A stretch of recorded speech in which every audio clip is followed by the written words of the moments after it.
that I used to play Dungeons and Dragons before it was cool. You're a purist. I'm old school. No, now it's cool.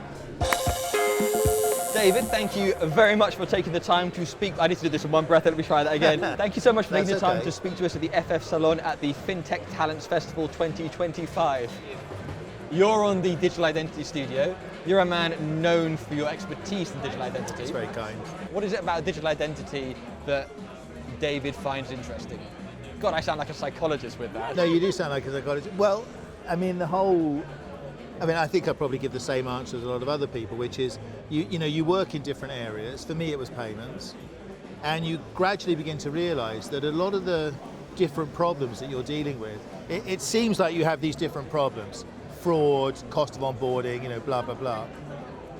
And I realized, and I'm not the only one, actually these are all the same problem, which is we don't have an identity infrastructure.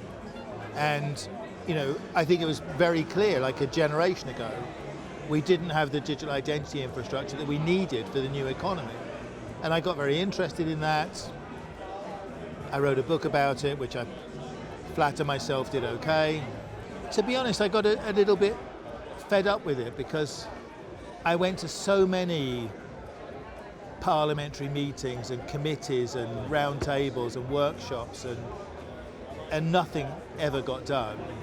And we're still sending copies of gas bills to each other. Oh, yes. But a couple of years ago, I thought it was rather clear that because of what was happening in AI, if you like, a new version of the identity problem was coming back again, which is not only do you not know who people are or businesses are, but you don't know who the AIs are either.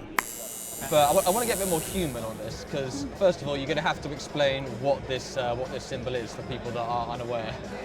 I asked the younger person, and she said triangles. But that's because she's never played Dungeons and Dragons. That's correct.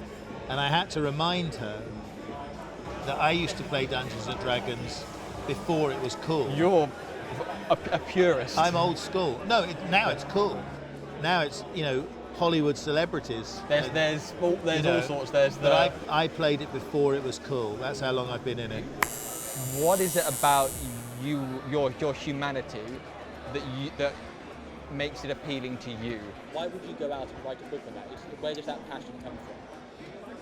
I think if you want to make things better, you have to look at sort of the building blocks for making things better. And if you look at, you could take any sector, it doesn't matter, but if you look at something like the UN Sustainable Development Goals or something like that, like what are the basic building blocks that you need to make things better for most people? It happens that identity is one of those, and it's something that I know about. So, you do feel like you're making some progress by thinking about it. I've always been interested in the relationship between privacy and security, originally from a purely technical perspective. But of course, as time goes on, you get more interested in the social and cultural aspects of that. I was at a thing in Parliament a couple of weeks ago talking about the digital identity, talking about the digital identity card scheme. And I feel like I could make a difference in that space. Well, thank you so much for that. Looks really good. I think That does look really cool. good. That's Thank you for letting fun. me share your time.